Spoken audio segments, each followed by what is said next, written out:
अस्सलामुअलैकुम बिस्मिल्लाहिर्रहमानिर्रहीम। एक हदीस में आया है कि जो शख्स नमाज का एहतिताम करता है अल्लाह ताला 5 तरह से उसका इकरार और एजाज़ फरमाते हैं। एक ये कि उस पर से रिज़्क़ की तंगी हटा दी जाती है, दूसरा ये कि उससे अज़ाब कब्र हटा दिया जाता है, तीसरा ये कि क़यामत को उसके अमालनामे दाएं हाथ में दिए जाएंगे और वो नहायत खुश हो हर शख्स को दिखाते फिरेंगे। चौथा ये कि पुलिसरात पर से बिजली की तरह गुजर जाएंगे। पाँचवा ये कि हिसाब से महफूज रहेंगे और जो शख्स नमाज में सुस्ती करता है उसको 15 तरह से अजाब होता है। 5 तरह दुनिया में, 3 तरह मौत के वक्त, 3 तरह कब्र में और 3 तरह कब्र से निकलने के बाद।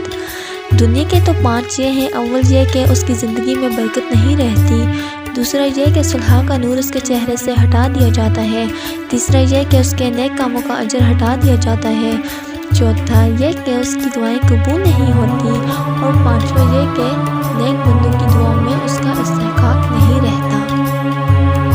और मौत के वक्त के 3 अज़ाब यह है कि अव्वल ज़िल्लत से मरता है, दूसरा भूखा मरता है, तीसरा प्यास की शिद्दत में मौत आती है। अगर वो समुंदर भी पी ले तो उसकी प्यास नहीं बुझती।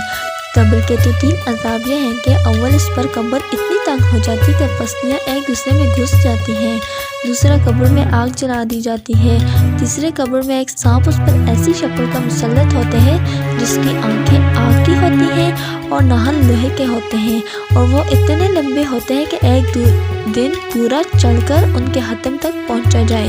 उसके बाद बिजली की कड़क की तरह होती है और वो ये कहता है कि मुझे मेरे रब ने तुझ पे मुसल्लत किया है कि तुझे सुबह की नमाज ज़ाया करने की वजह से आफ्ताब के निकलने तक मारे जाऊँ। आफ्ताब मतलब सुबह की नमाज ज़ाया करने की वजह से मगरिब तक और फिर मगरिब की नमाज ज़ाया करने की वजह से इशा की नमाज तक मारे जाऊँ। और जब वो एक दफ़ा उसको मारता है तो उसकी वजह से वो मुर्दा 70 हाथ ज़मीन में धंस जाता है। इस तरह क़यामत तक उसको अज़ाब होता रहेगा। और कब्र से निकलने के बाद के 3 अज़ाब तो ये हैं,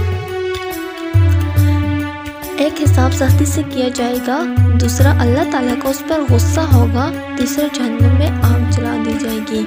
और जो आखिर में 14वां रह गया था वो ये है कि उस बंदे के चेहरे पे 3 सतरें लिखी हुई होती हैं। पहली सतर अल्लाह के हक़ को ज़ाया करने वाले, दूसरी सतर अल्लाह के गुस्से के साथ महसूस और तीसरी सतर जैसे कि तूने दुनिया में अल्लाह के हक़ को ज़ाया किया है, आज तो उसी की रहमत से मायूस है।